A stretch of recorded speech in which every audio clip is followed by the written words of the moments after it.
သူသည်မိမိ၏ခွေးကိုဓာတ်ပုံရိုက်ပြီးဒေါ်လာ10စုချင်းငွေပေးမည်ဆိုသည့်ပျောက်ဆုံးခွေးကြော်ညာစာရွက်များကိုနေရာအနှံ့လိုက်ကပ်ခဲ့သည်ထို့နောက်သားကောင်အစာဟပ်လာမည်ကိုလမ်းတစ်ဖက်ခြမ်းမှချောင်းချောင်းဆောင်ဆိုင်နေခဲ့သည်အစီအစဉ်တိုင်းအပြစ်ဆိုပွဲမရှိသောမတော်တဆမှုတစ်ခုဖြစ်စေရန်အတွက်လက်တိုင်နဲ့တိုင်ကြားအကွာဝေးကိုသူသည်တေချာစွာတွက်ချက်ထားခဲ့သည်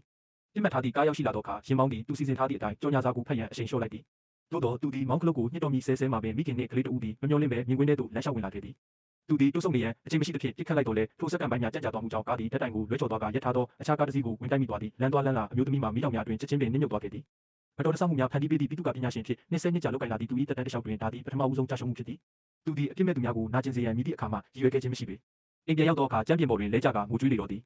ထို့နောက်သူသည်အလုံးမထွက်ရန်တထေးထန်သွားခဲ့သည်သူ့ကိုအံ့ဩသွားစေသည်မှာတထေးဖြစ်သူကမြည်သည့်ညှဉ်းဆန်မှုမှမရှိပဲသဘောတူခဲ့ခြင်းဖြစ်သည်တထေး၏အကြောင်းကိုသိထားသောကြောင့်ထိုလူမှာထိုများလောက်ကျင်နာတတ်သူမဟုတ်ကြောင်းသူနားလည်သည်သူသည်လည်းမကြာမီတွင်ကိုယ်တိုင်ဖန်တီးခဲ့သည့်မတော်တဆမှုမျိုးနှင့်ကြုံတွေ့ပြီးတေဆုံးရတော့မည်ကိုကြောက်လန့်လာခဲ့သည်ရိုးရိုးကော်ဖီဆိုင်လေးမှာပင်သူသည်ဆိုင်ထဲရှိလူတိုင်းကိုအကဲခတ်နိုင်မိခုံကိုရှာထားရသည်သူ့အနီးနားသို့ချင်းကပ်လာသူတိုင်းကိုစူးစိုက်ကြည့်နေတတ်သည်တန်တရားဖြစ်ဖွယ်စပွဲထုံးမလေးကသူ့ကိုနှုတ်ဆက်သောအခါသူသည်ချက်ချင်းထွက်ပြေးခဲ့သည်ကော်ဖီဆိုင်ပိတ်ချိန်ထိစောင့်ပြီးနောက်သူမ၏မိသူမိဘဖြစ်ကြောင်းကိုသိရှိရန်မိဖို့ချောင်းထဲသို့ခိုးဝင်ခဲ့သည်သူသည်ဓာတ်ကိုကင်ပြီးသူမအနားသို့ချင်းကပ်သွားတော့လဲအလုတ်ထဲတွင်သာအာယုံဆိုင်နေသောသူမကိုမြင်သောအခါဓာတ်ကိုပြန်ချလိုက်သည်ဘားတွင်ခဏတာစကားပြောပြီးနောက်သူမသည်ဘေးမဖြစ်နိုင်သူဟုကိုယုံကြည်အောင်ဖြောင်းဖြလိုက်သည်သူမသည်သူ့ကိုမြင်ချင်းချစ်မိသွားဟန်ရှိသည်ကိုပင်သူသတိမထားမိခဲ့ပေသူအိမ်ပြန်ရောက်သောအခါစပွဲထုံးမလေးကနောက်ဆုံးဘတ်စကားလွတ်သွားသည်ဟုဆိုကတကားလာခောက်ပြီးတညအိတ်ခွင်တောင်းခဲ့သည်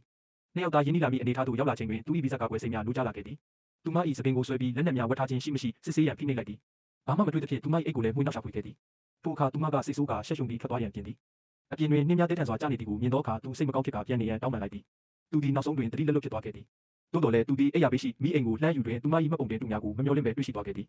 သူသည်အကွက်ချစီစဉ်ခံထားရမှန်းသိလိုက်ချိန်တွင်သူမကအတန်တိတ်ပစ္စတိုဖြင့်သူ့ကိုချိန်ထားပြီးသားဖြစ်နေသည်စပွဲထုံးမလေးမှာတထေးကချမှတ်ထားသည့်နောက်ဆုံးစမ်းသပ်ချက်ကိုအောင်မြင်သွားခြင်းဖြစ်သည်သူမသည်သူ၏အရာကိုစက်ခံမိသူဖြစ်ပြီးသူ၏အိမ်ကိုသာမကသူ၏ခွေးကိုပါလွှဲပြောင်းယူတော့မည်ဖြစ်သည်